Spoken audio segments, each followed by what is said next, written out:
Governor साहब, पहले तो बहुत बहुत शुक्रिया आपका। अस्सलाम वालेकुम, आपने प्रोग्राम के लिए बहुत शुक्रिया आपका वक्त निकाला। अच्छा गवर्नर साहब, जैसे कि अभी शुरू में ही मैंने बात की कि बड़ी अहम डेवलपमेंट्स हो रही हैं, तो ज़रा बात का आगाज़ मफाहमत से करते हैं, क्योंकि हमेशा सदर साहब मफाहमत की बात करते हैं। मिसाक़ पार्लियामेंट की बात हो रही है, कैसे देख रहे हैं? क्या वाकई किसी मिसाक़ पार्लियामेंट की ज़रूरत है? बिस्मिल्लाहिर्रहमानिर्रहीम। पहले आपका शुक्रिया, आप तशरीफ़ लाई, बहुत आप मुझे मौका दिया बात करने का। बिल्कुल मिसाक़ पार्लियामेंट की तो बहुत सख्त ज़रूरत है, क्योंकि पीपल्स पार्टी तो पहले दिन से, आप 8 से 13 में देखें जब पीपल्स पार्टी की गवर्नमेंट थी, तो पीपल्स पार्टी हर चीज़ पार्लियामेंट में लेके आई और वहीं से उसको वेट करा के फिर आगे जो पॉलिसी बनी है, जो कुछ हुआ। और हमेशा से पीपल्स पार्टी जो है वो पार्लियामेंट की मजबूती की बात करती रही। लेकिन माजरत के साथ पीपल्स पार्टी के अलावा बाकी जो पॉलिटिकल पार्टीज़ हैं, जब उनके टाइम आया तो किसी ने पार्लियामेंट को नहीं पूछा। और अगर आपने जमहूरी निज़ाम चलाना है और जमहूरियत इस मुल्क में बेहतर करनी है, तो मेरा ख़्याल है पार्लियामेंट को मजबूत करना बहुत ज़रूरी है। और उसके लिए जो चेयरमैन साहब ने ये सजेशन दी मिसाक़ पार्लियामेंट, मेरा ख़्याल है ये इंतहाई ज़रूरी है। और खुर्शीद शाह साहब की सरबराही में कमेटी भी बन गई, ये भी बड़ी खुशाइंद है कि उसमें तकरीबन अपोजिशन हुकूमत सब की नुमाइंदगी मौजूद है। और अगर अल्लाह करे कि इस कमेटी के हवाले से और इस मिसाक़ पार्लियामेंट के हवाले से ये हो सके कि प्रॉपर जमहूरियत की बुनियाद रखी जाए इस मुल्क में, तो मेरा ख्याल है ये बड़ी खुशाइंद। अच्छा सरदार साहब, ये फरमाइएगा कि मिसाक़ जमहूरियत दो ऐसी पार्टियों के दरमियान हुआ जो पहले एक दूसरे की जान के भी दुश्मन नज़र आते थे और एक दूसरे के ख़िलाफ़ इलेक्शन भी लड़ना, एक दूसरे की हुकूमत को गिराना बनाना, इस सारे अमल। लेकिन मिसाक़ जमहूरियत हो गया और उसके बाद दोनों पार्टियों की तरफ से ये कहा जाता है कि उससे पाकिस्तानी सियासत को फ़ायदा हुआ। अब इस वक्त अगर देखें तो PTI की भी कुछ ऐसी ही पोजीशन है। PTI ऐसे ही नज़र आती है कि जैसे वो मुस्लिम लीग नून और पीपल्स पार्टी, ये दोनों जमातें एक तरफ हैं और PTI बिल्कुल इसके दूसरी तरफ खड़ी है। तो क्या आप ये समझते हैं कि मिसाक़ पार्लियामेंट जो है उसमें PTI भी शामिल हो जाएगी? देखें, PTI को शामिल होना चाहिए और सब एक एक दफ़ा ये देख चुके हैं, तो बेहतर तो यही है कि सबको उसमें शामिल होना चाहिए। और मेरा ख़्याल है PTI शामिल हो जाएगी, क्योंकि महमूद अचकज़ई साहब तो उसमें बैठे हुए थे और उन्हीं को पॉलिटिकल डायलॉग के लिए जो है वो इमरान खान साहब ने तकरीबन नामज़द किया हुआ है। वो खैर चेंज करते रहते हैं, उनका पता कोई नहीं होता, लेकिन फ़िलहाल तक तो उन्हीं को महमूद अचकज़ई साहब को फ्रंट पे उन्होंने रखा हुआ है। और PTI को ज़रूर इसमें शामिल होना चाहिए, ये मुल्क की ज़रूरत है।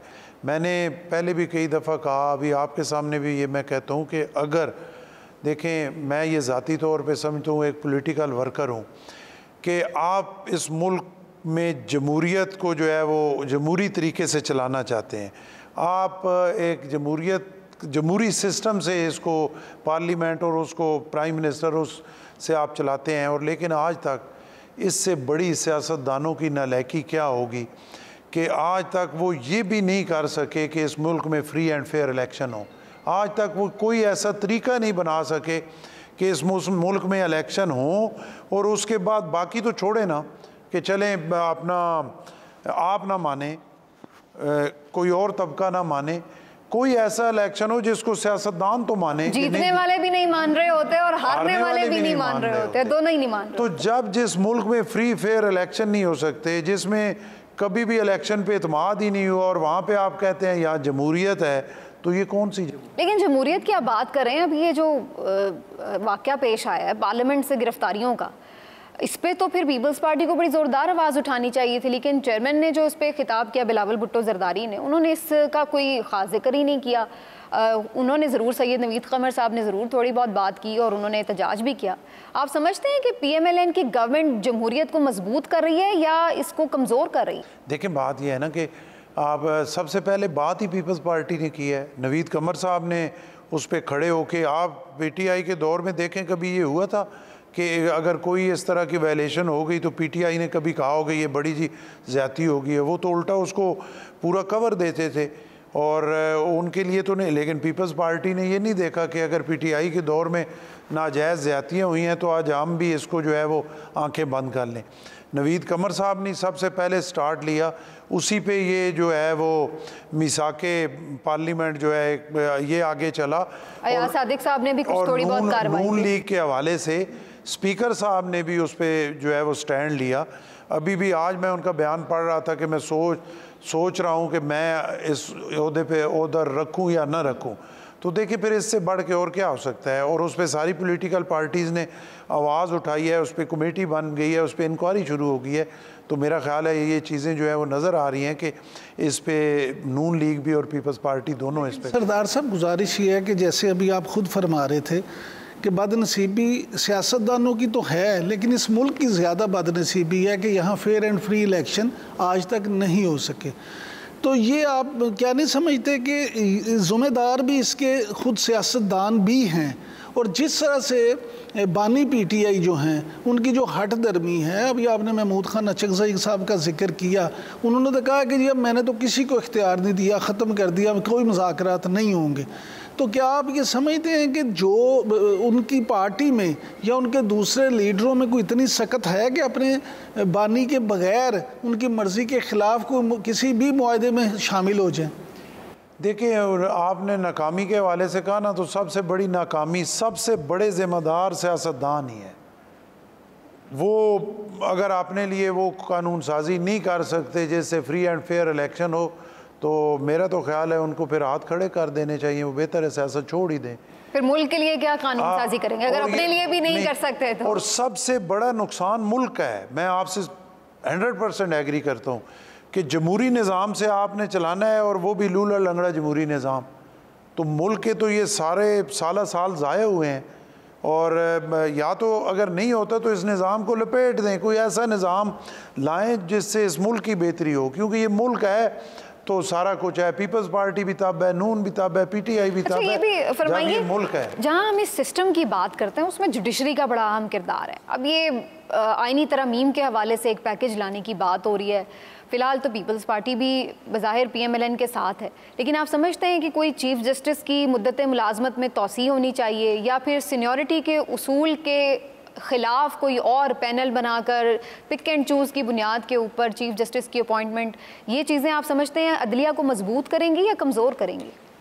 बात यह है ना जी कि एक तो ओवरऑल फ़ैसला है कि तमाम जजेस की 2 साल या 3 साल बढ़ा दी जाती है, उसको तो किसी तरह फिर आप नहीं, इससे फ़ायदा क्या होगा? इससे उस फ़ायदा तो होगा ना, बाकी जो अपना सरकारी मुलाजमीन है फिर उनकी बढ़ेगी, पेंशन्स के हवाले से बड़ा बोझ है, वो चीज़ें जो है वो थोड़ी प्रेशर जो है गवर्नमेंट पे कम होगा।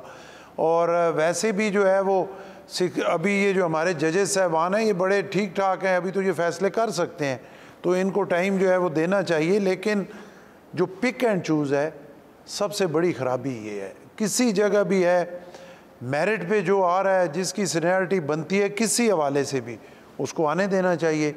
जहाँ भी आप पाकिस्तान की तारीख में नज़र दौड़ाएं ना, कि किसी भी जगह पे जहाँ पे पिक एंड चूज़ हुई और वही फिर पिक एंड चूज़ जो है वो गले पड़ी। तो अगर ये चीज़ इसमें पैकेज में शामिल हो तो क्या पीपल्स पार्टी सपोर्ट करेगी उसको? अगर ये जो आईनी तरमीम है उसमें ये तरमीम शामिल हो कि जी कोई 5 या 6 जो लोग हैं चीफ जस्टिस के उम्मीदवार, उनको आपने पैनल में से किसी एक को भी बना सकना है, तो आपके ख्याल से पीपल्स पार्टी को सपोर्ट करना चाहिए? देखें, अभी तो ये है कि मुझे इसका इल्म नहीं है कि कोई इस उम्र वाली जो है वो एक डिस्कशन हो रहा है 2 साल या 3 साल बढ़ाने की, वो भी डिस्कशन में है, अभी फाइनल नहीं। लेकिन जो आप बात कर रही हैं कि 5, 6, 7 में से किसी एक को बनाना है, ऐसी कोई तरमीम मेरे नॉलेज में नहीं है।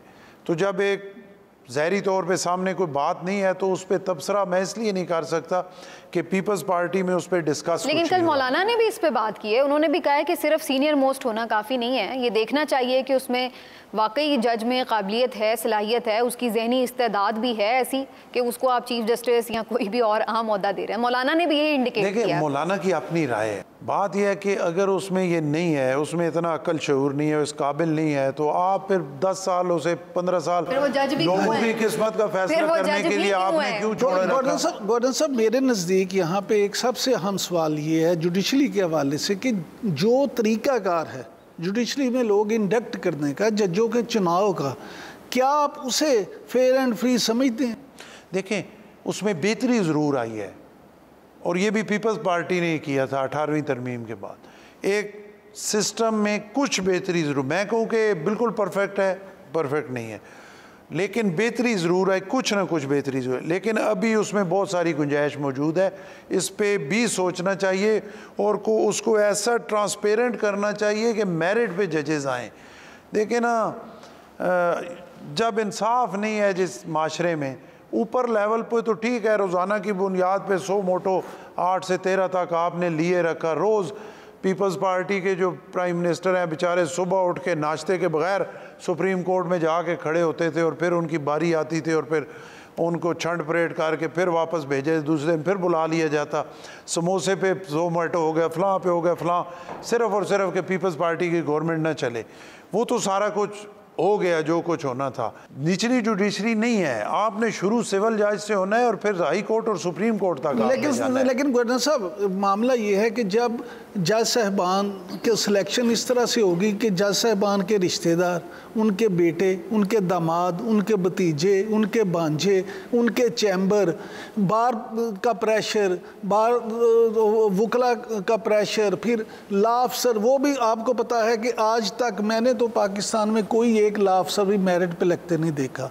जो भी जमात आती है वो अपने लॉ अफसर भर्ती कर लेती है, पिछलों को फारग कर दिया जाता है। क्या किसी भी पिछली हुकूमत ने कोई एक भी लॉ अफसर मेरिट पे भर्ती नहीं किया होता? कोई एक तो ऐसा होगा जो उस मेरिट पे पूरा उतरता होगा, लेकिन ये क्वेश्चन ही सारी पसंद और नापसंद की बुनियाद पर है, तो उससे आप बेहतर रिजल्ट किस तरह से ले सकेंगे? मेरिट तो उसी तरह होगा। महज़्ज़ब ममालिक में देखें जज साहबान कैसे भर्ती होते हैं, या तो आप वो तरीका अपना लें। अगर वो तरीका नहीं आपने अपनाना तो फिर आप किस तरह ये तवक्को करेंगे कि वो जज साहबान फैसले ठीक करेंगे? देखिए, लॉ अफसर के हवाले से, लॉ ऑफिसर्स के हवाले से आपने कहा ना, उसके लिए एक क्राइटेरिया है, इतनी प्रैक्टिस, इतना हाई कोर्ट, इतना सुप्रीम कोर्ट, इतना फलाना फलाना फलाना। तो जो भी लॉ अफसर लगता है उस पर लगता है। सिर्फ होता ये है कि अगर एक गवर्नमेंट ने लगाया, उसने 2 साल 3 साल 4 साल वो कर चुका, तो जो नई आएगी वो कहेगी कि मैं जो है अपने लोगों को अपनी टीम के साथ हर कोई काम करने में कंफर्ट, और उसमें जो उसका क्राइटेरिया है उसको तो मीट करना पड़ता है। सर, क्राइटेरिया तो मीट होता है, और इस पे देखें ना, इस पे आप एक क्राइटेरिया है उस प्रैक्टिस का, उन इतने केसेस का, इतने उनके फैसलों का, वो सारी चीज़ें हैं। तो जो उस पे पूरा है तो फिर वो तो मेरिट है ना, तो उसको चेंज तो बंदा कर सकता है।